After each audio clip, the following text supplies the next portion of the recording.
South ఇండియాలోని అతి తక్కువ ధరలకి రత్నాలనందించే ఏకైక సంస్థ 6JVR. ఫిష్ వెంకట్ గారు చనిపోయారు అన్నప్పుడు చాలా మంది సెలబ్రిటీలు వచ్చారు. ఆయనతో వర్క్ చేసిన ప్రతి ఒక్కరు కూడా మాట్లాడి వెళ్ళారు. కానీ తర్వాత సోషల్ మీడియాలో చూస్తుంటే ఆర్థిక సహాయం కోసం మీరు ఎదురు చూస్తున్నారని తెలుస్తోంది. అసలు ఎవరు రాలేరు మా సినిమాలు చేసేటోళ్ళు.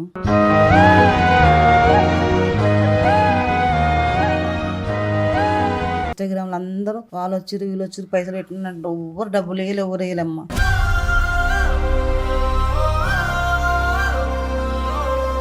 సోను సూద్ గారు ఆయన చనిపోయిన తర్వాత అంత్యక్రియల కోసం 150,000 వేశారు అన్నారు, ఇది నిజమేనా? అదే ఆయన ఇచ్చిన పైసలతో నేను 10 రోజులు చేసిన.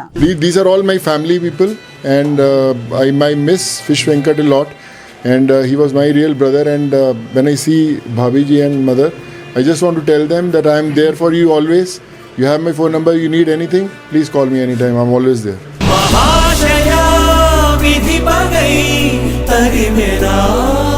ఈ ఇల్లు కూడా ఆయన సొంత ఇల్లు, అంటే కన్స్ట్రక్షన్ సగంలోనే ఆగిపోయింది, ఆయన సొంత ఇంటి కళ అంటే ఇదే అని అంటూ ఉన్నారు. మీరు ఇప్పటిదాకా రెంట్ హౌస్లో ఉన్నారు, సో ఇదైతే ఇంకా సగంలోనే ఆగిపోయింది. ఏం చెప్తారు అసలు ఈ ఇంటి గురించి? ఎంతో ఆశతో కట్టుకుంటూ ఇల్లు కట్టినాకన్నా మా ఇద్దరు కొడుకులు పెళ్ళిళ్ళు చేస్తాను చాలా ఆశతున్నాడు. అప్పటి నుంచే హెల్త్ బాగాలేదు, అప్పటి నుంచే మేము హాస్పిటల్ కూడా తిరుగుతున్నాం. ప్రతి నెల ఏ హాస్పిటల్ పోయినా ఒక నెల.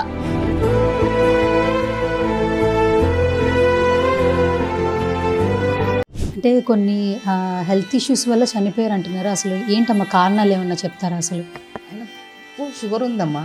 అసలు చెప్పాలంటే మన డిజిటల్ సినిమా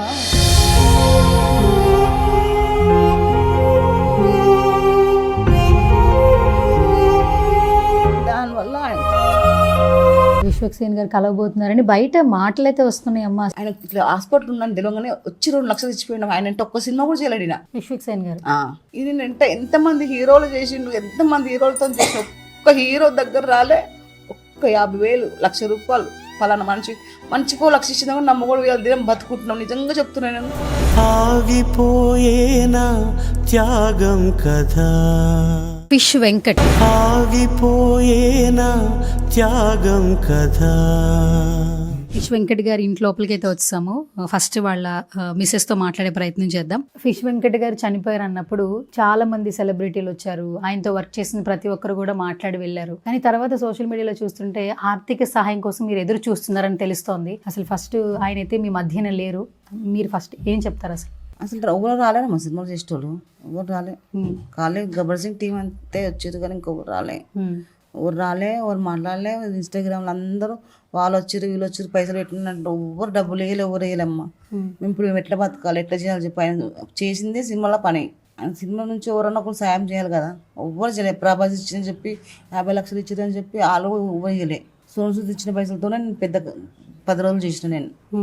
అయితే మాకు ఒక విషయం చెప్పారు, సోను సూద్ గారు ఆయన చనిపోయిన తర్వాత అంత్యక్రియల కోసం 150,000 వేశారు అన్నారు, ఇది నిజమేనా? అదే ఆయన ఇచ్చిన పైసలతోనే నేను 10 రోజులు చేసిన.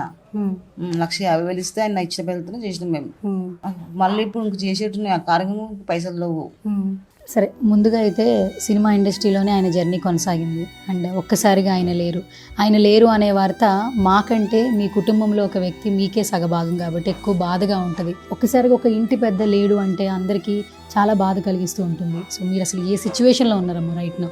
చెప్తున్నా కదమ్మా, అసలు నా పరిస్థితి ఏం బాధ. నేను లేచి నడవలేను, నేనేం పని చేయలేను. మా పెద్దోనికి కూడా ఏం పని చేయలేడు. అంటే చూడ్డానికి బాగుంటాడు, వానికి రాడు ఉంది లోపల. వాడు ఏం పని చేయడు, మా మడులు ఏం పని చేయట, వాళ్ళ హెల్త్ కూడా బాగాలేదు. ఇప్పుడు అన్నిటికీ నేనే పెద్ద. ఇప్పుడు నా దగ్గర ఏమైనా ఉంటేనే వాళ్ళందరూ చూసుకుంటారు. వాళ్ళు కూడా పాపం వాళ్ళు కూడా అంతే. ఆయనే లేడు, ఆయన ఉంటే ఆయన అందరికీ ఆయనే చూసుకుంటుండే. ఓకే, ఇప్పుడు నేను ఎట్లా చేయాలి, నేనేం చేయాలి, మీరే చెప్పండి అమ్మా. ఈ ఇల్లు కూడా ఆయన సొంత ఇల్లు, అంటే కన్స్ట్రక్షన్ సగంలోనే ఆగిపోయింది, ఆయన సొంత ఇంటి కళ అంటే ఇదే అని అంటూ ఉన్నారు. మీరు ఇప్పటిదాకా రెంట్ హౌస్లో ఉన్నారు, సో ఇదైతే ఇంకా సగంలోనే ఆగిపోయింది. ఏం చెప్తారు అసలు ఈ ఇంటి గురించి? అది చెప్తున్నా కదా, ఎంతో ఆశతో కట్టుకుంటూ ఇల్లు కట్టినాకన్నా మా ఇద్దరు కొడుకులు పెళ్ళిళ్ళు చేస్తాను చాలా ఆశతున్నాడు. అప్పటి నుంచే హెల్త్ బాగాలేదు, అప్పటి నుంచే మేము హాస్పిటల్ కూడా తిరుగుతున్నాం. ప్రతి నెల ఏ హాస్పిటల్ పోయినా ఒక నెల ఖచ్చితంగా ఉండవలసి వస్తుండే. ప్రతి నెల పోయేసి వస్తుంటుంది. 5 సంవత్సరాల నుంచి మేము దాఖల పంటే, ప్రతి పండుగ కూడా దాఖల పంటే. మేము ఏ హీరో రాలే, ఏ హీరో కలవలే, ఏ విలన్ కూడా రాలే. గబ్బర్ సింగ్ టీం మొన్న వచ్చారు అంతే. ఇప్పుడు మేము ఎట్లా బతకాలి, ఎట్లా చేయాలమ్మా చెప్పు. అంటే కొన్ని హెల్త్ ఇష్యూస్ వల్ల చనిపోయారు అంటున్నారు. అసలు ఏంటమ్మా కారణాలు ఏమన్నా చెప్తారా? అసలు ఆయనకు షుగర్ ఉందమ్మా. అసలు చెప్పాలంటే మన డిజిటల్ సినిమా లాస్ట్ సినిమా కదా అది, అలా కొత్త షూ వేసారంట ఆయనకు. చెప్పాలంటే అట్లా కూడా కొంచెం గట్టి కొట్లాడొచ్చు వాళ్ళతోని. అయితే కొత్త షూలో మొల కుచ్చుకుంది ఆయనకు. కుచ్చుకుంటే దానివల్ల షుగర్ ఉన్న మనిషికి ఏదైనా కుచ్చుకుంటే ఎట్లయితే దానివల్ల ఇన్ఫెక్షన్ అయింది. ఇన్ఫెక్షన్ అయ్యి ఆ నుంచి స్టార్ట్ ఇక ఆయనకు అన్ని ఇన్ఫెక్షన్ అయ్యి ఇక్కడ ఆపరేషన్ చేసి మళ్ళీ అది అయిపోయినాక మళ్ళీ షుగర్ 600 700 పెరగడం, అది అయిపోయినాక థైరాయిడ్ బీపీ అవి స్టార్ట్ అయిన తర్వాత కిడ్నీ ప్రాబ్లం వచ్చింది. మార్చుకోవాలని చెప్పారు. 50 లక్షలు కావాలను. 50 లక్షలకి ఎక్కడ అప్పటికి ఇల్లు స్టార్ట్ చేస్తున్నాం. ఉన్న పైసలు కూడా కట్ అయిపోయినాయి అందరూ. మళ్ళీ వాళ్ళు వీళ్ళు హెల్ప్ చేసి కొంచెం చూపించి తీసుకొచ్చినాం. మళ్ళీ అట్లా మళ్ళీ ప్రతి సంవత్సరం హాస్పిటల్ పొంటివే. ఒక 2 నెలలు ఇంట్లో ఉండాలి, 2 నెలలు హాస్పిటల్ ఉండాలి. ఇట్లనే మొన్నసారి మాత్రం పోయినప్పుడు రాలే మా ఇంటికి. చనిపోయి వచ్చిన ఇంటికి రాలే. ఇక్కడ ఎప్పుడు పోయినా ఒక 4 రోజులు ఉన్నాయినా తీసుకొని వచ్చిన పోయినా ఎట్లా చేసి, కానీ ఈసారి మాత్రం రాలేడు. గతంలో కూడా పవన్ కళ్యాణ్ గారు హెల్ప్ చేశారన్నారు. ఏ స్టేజ్లో హెల్ప్ చేశారండి పవన్ కళ్యాణ్ గారు ఫిష్ వెంకట్ గారికి? అదే ఆయన దగ్గర పోయి సార్ దగ్గర పోయి నేను ఎట్లా నడతా కిడ్నీల గురించి అని చెప్పి ఆయన బాగా లేకుండా ఆయన నడవనికి ఆ రోజు వాళ్ళ అక్క కూడా చనిపోయింది. అక్కడ పోకుండా ఆయన పవన్ దగ్గర పోయిండు, సార్ దగ్గర పోయిండు. సార్ నాకు కొంచెం హెల్ప్ చేయండి సార్ అని చెప్తే పిలిచి 2 లక్షలు ఇచ్చి నీకు ఓరానికి ఇచ్చేటోళ్ళు ఉంటే చెప్పు కిడ్నీ నేను ఆపరేషన్ చేపిస్తా అని చెప్పిండంట. చెప్తే 2 లక్షలు ఇచ్చితే చెప్పిండు నాకు వచ్చి ఇచ్చిండని చెప్పిండు. ఇచ్చిండు కూడా అంతే తప్పించి ఇంకా ఎవ్వరు వేయలేమ్మా సినిమాలో. ఎవ్వరు రాలే. కొంచెం చూడడానికి రాలే. కనీసం ఫోన్ చేసి కూడా మేము ఉన్నామని కూడా చెప్తలే. ఇంకా ఆయన గురించి ఎవరెవరో చెప్తారు. ఆయన తాగి అది చేసిండు, తాగి ఇది చేసిండు అని చెప్తారు అంతే. ఆయన మొత్తం పెద్ద దిక్కంతా మాకు ఆయనేమో అందరికీ అందరిని చూసుకున్నాడు. ఇప్పుడు మాత్రం ఒక్క మనిషి వచ్చి చూస్తలేరా మాకు, ఒక్క మనిషి వచ్చి చూస్తలే. మా చుట్టాలలో కూడా అందరికీ ఆయన చూసిండు బాగా. కానీ ఇప్పుడు మాత్రం నాకు ఎవ్వరు చూస్తలే. ఏమన్నా అంటే వీళ్ళంతా పైసలు ఇచ్చారు కదా, లక్షలు ఇచ్చిరు, వాళ్ళందరూ ఇచ్చిరు అనుకుంటారు. ఇట్లనే అనుకుంటారు తప్పించి వాళ్ళ దగ్గర లేవు కదా. వాళ్ళు ఎట్లా చేస్తారు? ఈ 3 రోజులు 5 రోజులు 10 రోజులు నియమస్కం ఎట్లా చేస్తారు? ఎట్లా బతారు? వాళ్ళ ఇంట్లో పని చేసే వాళ్ళు ఎవరు లేరు, అది చేయగలరు అన్న హెల్ప్ చేయడానికి మాత్రం ఎవరు వస్తారు మూడికి. మొన్న ఆ సోను సారే 1 లక్ష ఇస్తే అది పెద్ద 10 రోజులు చేసిన మేము అట్లా కొంచెం గ్రాండ్గా చేయాలని. ఆయన చెప్పుకుంటే కూడా మా పరిస్థితి ఏముంటుందో చెప్పు.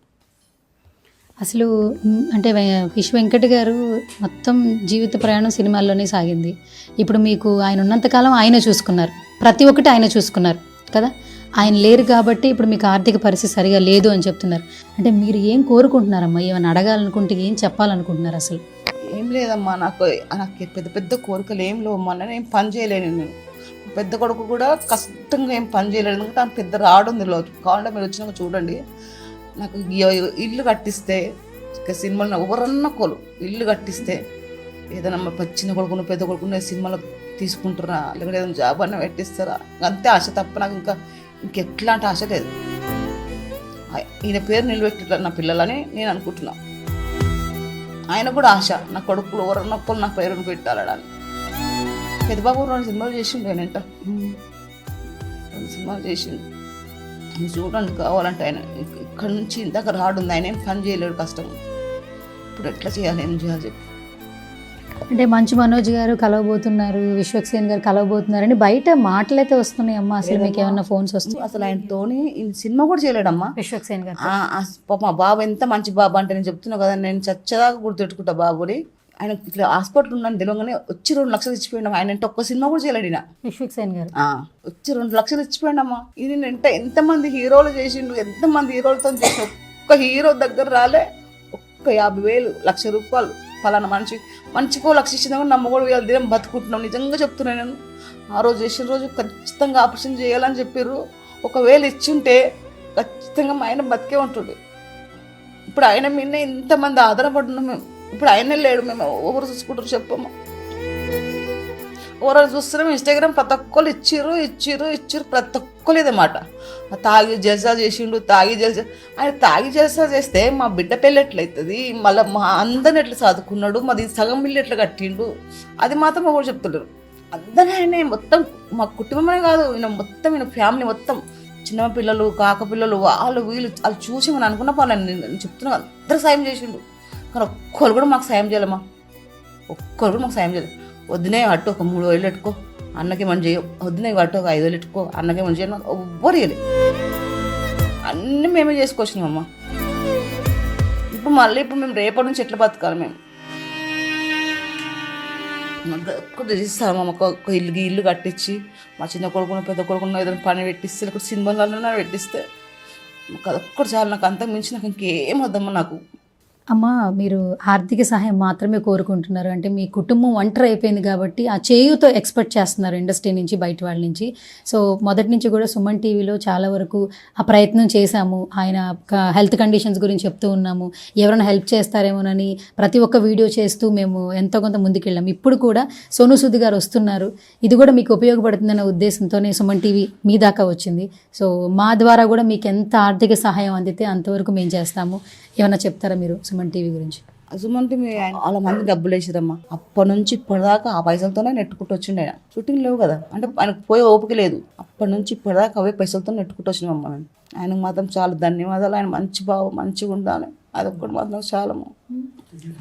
తప్పకుండా అమ్మ, సుమన్ టీవీ నుంచి మేము చేసే ప్రతి ప్రయత్నం కూడా అందరికీ ఏదో రకంగా సహాయం చేసే దిశగానే. సుమన్ టీవీకి మళ్ళీ ఫోన్ చేస్తే మళ్ళీ వస్తాడో రావడానికి భయం అయింది, కానీ మళ్ళీ వచ్చిండమ్మా. ఫోన్ చేయగానే మళ్ళీ వెంటనే ఉడుకొచ్చిండు. పాపం ఆ రోజు పాపం ఆయన కూడా చాలా ఏడ్చిండు, బాధపడ్డాడు బాగా. మళ్ళీ వస్తాడేమో అని పోవాలా, నేను వాట్సాప్లో పంపించిన రావాలన్న 80% 10 రోజుల కంటే వస్తామా అన్నట్టు రాలేడు. గైస్ చూస్తున్నారు కదా, ఫిష్ వెంకట్ గారు చాలా వీడియోస్ వచ్చాయి, బట్ ఇప్పుడు చేసే వీడియో మాత్రం కేవలం ఈ కుటుంబం గురించి చేస్తున్నామండి. సుమన్ టీవీ ఏంటంటే ఎక్కడ సమస్య వచ్చినా ఆ సమస్య వాళ్ళు అధిగమించేలాగా మేముంటాము అని చెప్పి ఒక ఆసరాగా అయితే ఒక అడుగైతే వేస్తుంది ప్రతిసారి కూడా. సో ఆ దిశగానే ఈరోజు కూడా మేము ఫిష్ వెంకట్ గారి ఇంటికి వచ్చాము. వాళ్ళ మిసెస్తో మాట్లాడే ప్రయత్నం చేసాం. వాళ్ళ ఫ్యామిలీ మెంబర్స్ అందరు ఇక్కడే ఉన్నారు. ఫిష్ వెంకట్ గారి తమ్ముడు, స్వయాన తమ్ముడు అనమాట, అంటే ఆయన తర్వాత ఈయనే బ్రదర్ అనమాట, ఆయన ఇక్కడే ఉన్నారు. అండ్ వాళ్ళ మిసెస్ ఇక్కడే ఉన్నారు, చాలామంది కుటుంబ సభ్యులు ఉన్నారు. అండ్ వాళ్ళ మిస్సెస్ మాట్లాడే ప్రయత్నం చేశారు. అండ్ ఇప్పుడు ఈరోజు ఫిష్ వెంకట్ గారి అమ్మాయి శ్రవంతి గారు ఉన్నారు. సో గతంలో కూడా చూసాము ఆవిడ వీడియోలు, మాట్లాడే ప్రతి మాట కూడా ఒక తండ్రిని కోల్పోతే ఆ కూతురు బాధ ఎలా ఉంటుందో మనం నిజంగా ఒకసారి అవన్నీ వింటూ ఉన్నప్పుడు తెలుస్తూ ఉంటుంది. తనతో కూడా ఒకసారి మాట్లాడే ప్రయత్నం చేద్దాం. సో శ్రవంతి గారు నమస్తే అండి. ఫస్ట్ నుంచి కూడా సుమన్ టీవీ మీ వెంటే ఉంది, ప్రతి ఒక్కసారి ఏ హెల్ప్ వచ్చినా కూడా మీతోనే ఉండింది. అండ్ ఈ రోజు కూడా సోను సూద్ గారు వస్తున్నారని మాకు తెలిసిన తర్వాత ఒక వీడియో చేస్తే ఆయనతో పాటు మా సుమన్ టీవీలో చూసే ప్రతి ఒక్కరు కూడా ఎంతో కొంత హెల్ప్ చేస్తారని ఈరోజు ఇక్కడికి రావడం జరిగింది. సో మరి కాసేపట్లో రాబోతున్నారని వింటూ ఉన్నాము, ఏం చెప్తారు అసలు? అదే మాకు మధ్యాహ్నం తెలిసిందండి, 11:30కి 12కి అట్లా కాల్ చేసినుండే హరీష్ సార్ వాళ్ళ పిఏ, ఇట్లా వస్తున్నారు సార్ అని చెప్పారనమాట. ఓకే. అండ్ ముందుగా కూడా వెంకట్ గారు చనిపోయిన తర్వాత సోను సూద్ గారు కొంత అమౌంట్ పంపించారు, ఆ ఖర్చులతోనే మీరు అన్ని కార్యక్రమాలు చేశారని అమ్మగారు చెప్తున్నారు. అవును, 11 days ఫంక్షన్ ఆ అమౌంట్ తోటే చేసాం, 1,50,000 ఇచ్చారు. ఓకే, మంచిగా చేయండి, గ్రాండ్గా చేయండి, నేను ఉన్నానని చెప్పిండు. ఏది ఉన్నా నేను చూసుకుంటా మీకు అని చెప్పి హామీ ఇచ్చిండు. ఓకే. సో ఒక్కసారిగా అమ్మ చాలా కుంగిపోతున్నారు. అంటే మీ అన్నయ్య గారి కండిషన్ కూడా అంత బాగోదట. ఇద్దరు తమ్ముళ్ళే నాకు. ఇద్దరు తమ్ముళ్ళు. ఓకే, మీ తమ్ముళ్ళ కండిషన్ కూడా బాగాలేదని అంటున్నారు. హెల్త్ బాగాలేదండి పెద్ద తమ్ముడికి. అంటే యాక్సిడెంట్ అయ్యింది, యాక్సిడెంట్ అయ్యి బొక్క ఇరికిందనమాట, ఆపరేషన్ అయింది, రాడ్ ఉంది మా ఇక్కడ. ఓకే, దానివల్ల హెవీ పని చేయలేడు ఆయన. ఓకే. సో మొత్తానికి ఈ ఇల్లు వరకు కొంచెం మాకు బాగు చేసి ఇస్తే మేము ఇక్కడే ఉంటాము. మేము అదే కోరుకుంటున్నాం, మాకు ఇల్లు ఒక్కటి కొంచెం చేపిచ్చిస్తే, ఎందుకంటే డాడీ కోరిక కూడా ఇదే, ఇల్లు కట్టాలి అని చెప్పేసి. ఇది ఒక్కటి ఇల్లు చేసిస్తే మాకు చాలండి, అంతే, ఇంకేమొద్దు. రోజు మీ స్టేటస్లు చూస్తుంటే చాలా వరకు బాధ అనిపిస్తుంది. అంటే నాన్నగారిని తలుచుకుంటూ ఏదో ఒక ఫోటో పెడుతున్నారు, మీ పిల్లలతో ఉన్న మెమరీస్ కూడా గుర్తు చేసుకుని పెడుతున్నారు. ఒక్కసారిగా ఇంటి పెద్ద దిక్కు లేరంటే అందరికీ బాధగానే ఉంటుంది. అంతే అండి, మరి డాడీ లేని అసలు మాకు ఇప్పటికీ అసలు జీర్ణించుకోలేకపోతున్నాం అది మేము. అమ్మగారు అన్నట్టు సోషల్ మీడియాలో ఆ అలవాట్లు ఉన్నాయి, ఈ అలవాట్లు ఉన్నాయి, అలా అయింది ఇలా అయిందని మాట్లాడి మీ పోషణ అంతా మీ నాన్నగారే చూసారు కదా, అసలు చెప్పండి అసలు. అంతే, అసలు చెప్పాలంటే అలాంటివి ఏం లేదండి. నార్మల్గా ఇప్పుడు అందరూ డ్రింక్ చేస్తారు కదా, ప్రతి ఒక్క ఇండస్ట్రీ వాళ్ళు, పెద్దవాళ్ళు ఎవరైనా కదా. డాడీ కూడా అంతే, ఇంట్లోనే తాగుతుండే, అంతేకాని ఎందుకు అట్లా మరి అట్లా చేస్తున్నారు, అంత బ్యాడ్ కామెంట్స్ చేస్తున్నారు, ఇట్లా తాగుతాడు అట్లా చేస్తాడు. కొంతమంది డాడీ ఫ్రెండ్స్ కూడా ఇంటర్వ్యూస్ అట్లనే ఇస్తున్నారు ఆయన గురించి. ఆయనతో తిరిగిన వాళ్ళు కూడా ఇండస్ట్రీ వాళ్ళు సేమ్ అంతే చెప్తున్నారు, ఆయన తాగి అట్లా చేసుకుంటూ అది ఇదని. వాళ్ళకి అన్నీ తెలిసి కూడా మళ్ళీ ఆయనతో పాటు తిరుగుతారు, అన్నీ చేస్తారు. అంటే మేము కూడా సోషల్ మీడియాలో చూస్తున్నాం, అంటే ఆ ఫిష్ వెంకట్ గారి గురించి మాట్లాడే సందర్భంలో ఆయనే ఎలా చేతులారా చేసుకున్నారు, ఆయనే అలవాట్లకి ఏం చేసుకోలేదు. అది డాడీకి కరోనా అప్పటి నుంచే హెల్త్ ఇష్యూ ఉంది, అంటే కాలు ఇన్ఫెక్షన్ వల్ల ఒక 2 ఇయర్స్ దాంతో బాగా పోరాడాను పాపం. ఆపరేషన్ చేసి ఇక్కడ కాలు కట్ చేసి అట్లనే వదిలేసారు, దాని కుట్లు కూడా వేయలేరు ఇంకా. అట్లా 1.5 ఇయర్ నుంచి అదే బాగా ఉండే స్ట్రగుల్ అయ్యాడు. దాని తర్వాత 2023 నుంచి డయాలసిస్ స్టార్ట్ అయింది. 3 ఇయర్స్ డయాలసిస్ పేషెంట్, ఇక రెగ్యులర్ కంపల్సరీ చేయించుకోవాలి, అది లైఫ్ లాంగ్ అని చెప్పేసారు. తర్వాత మొన్న రీసెంట్గా బ్లడ్ ఇన్ఫెక్షన్ వచ్చింది, జాండీస్, లంగ్స్ ఇన్ఫెక్షన్ వచ్చింది. అవన్నీ మొత్తం బాడీ అంతా ఇన్ఫెక్షన్ అయ్యి ఇక చెప్పలేమని చెప్పేసారు ఇంకా మాకు. హాస్పిటల్లో మొత్తం ఎంత ఖర్చు అయిందమ్మా? ఆర్బిఎం హాస్పిటల్లో బోడుప్పల్లో మాత్రం 4 lakhs వరకు అయింది. ఇందులో మన పిఆర్కే హాస్పిటల్లో 18 lakhs అయ్యింది. కానీ 1 రూపీ కూడా వాళ్ళు పే చేయలేరు మాకు, తీసుకోలేరు, వద్దని చెప్పారు మాకు. వాళ్ళే కాల్ చేసి మరి పిలిచారనమాట. రవి సార్ అని చెప్పేసి శ్రీనివాస్ యాదవ్ వాళ్ళ అల్లుడు, ఆ సారే మొత్తం చూసుకున్నాడు, రవి సార్. ఓకే, సో మా సుమన్ టీవీ ఆడియన్స్కి చివరిగా ఏం చెప్తారు? మొత్తానికి ఆయనైతే వస్తున్నారు, ఎంతో కొంత ఆర్థిక సహాయం చేస్తారని తెలుస్తోంది. మీరే ఒక డాక్టర్గా ఏమైనా చెప్పాలంటే ఏం చెప్తారు? ఇప్పటికైనా కనీసం ఇండస్ట్రీ నుంచి డాడీ ముఖం చూసి కొంచెం అందరూ హెల్ప్ చేయాలని అనుకుంటున్నా అండి. ఈ ఇల్లు ఒక్కటి కంప్లీట్ చేయండి, మా తమ్ముళ్ళకి ఏదన్నా ఒక ఆధారం చూపించండి, అంతే. మమ్మీని వాళ్ళు మంచిగా చూసుకుంటే చాలంతే. సుమన్ టీవీకి మాత్రం చాలా చాలా థ్యాంక్స్ అండి. సుమన్ టీవీ హోల్ అంతా చాలా థ్యాంక్స్ అండి. ఈ వీడియో మాత్రం వాళ్ళ కుటుంబానికి ఒక ఆర్థిక సహాయం అందించే దిశగా అయితే వీడియో చేస్తున్నామండి. సో సెలబ్రిటీలు ఒక్కొక్కడిగా తరలి వస్తున్నారు హెల్ప్ చేయడానికి. సో చాలా ఏంటంటే చాలా ఎమోషనల్ అయిపోతున్నారు. ఒక ఇంట్లో ఒక వ్యక్తి చనిపోతే అంటే అందరూ ఆడవాళ్ళు ఉంటే వాళ్ళు ఏమైపోతారో అందరికీ తెలుసు. సో ఈ వీడియో చూస్తున్న వాళ్ళు ఎక్కడో ఒక చోట మనం చాలా ఖర్చులు చేస్తూ ఉంటాము. సో ఆ ఖర్చుల్లో ఎంతో కొంత సో వీళ్ళ కుటుంబానికి చాలా హెల్ప్ అవుతుందండి. సో నేను డిస్క్రిప్షన్లో వీళ్ళ ఫోన్పే, గూగుల్ పే నెంబర్ నేను మెన్షన్ చేస్తానండి. సో ఈ వీడియో చూసిన తర్వాత మీకేమైనా సహాయం చేయాలి అనిపిస్తే మాత్రం తప్పకుండా మీ యొక్క సహాయాన్ని అందించండి. మీరు చేసే చిన్న సాయము ఈ కుటుంబం మొత్తానికి చాలా బాగా ఉపయోగపడుతుందండి. ఎందుకంటే చాలా ఎమోషనల్గా ఉన్నారు. ఆయన భర్త లేరు, పిల్లలందరూ కూడా సపోర్ట్గా లేరు. యాక్చువల్లీ అమ్మాయికి పెళ్లి చేశారు, అబ్బాయికి ఏమో హెల్త్ కండిషన్ బాగాలేదు, వర్క్ చేసే సిచ్యువేషన్లో లేడు. ఒక ఇల్లు ఉంటే నేను ఆ ఇంట్లో ఉండొచ్చు కదా అని ఆలోచిస్తున్నారండి, ఇంకేం ఆలోచించట్లేదు. సో దయచేసి ఎవరికి హెల్ప్ చేయాలనుకున్నా కూడా సుమన్ టీవీ నుంచి ఆడియన్స్ ఎవరున్నా కూడా గూగుల్ పే, ఫోన్పే నెంబర్స్కి సహాయం చేస్తారని ఆశిస్తూ ఉన్నాం. These are all my family people, and I miss Fish Venkat a lot, and he was my real brother. And when I see Bhabiji and mother, I just want to tell them that I am there for you always.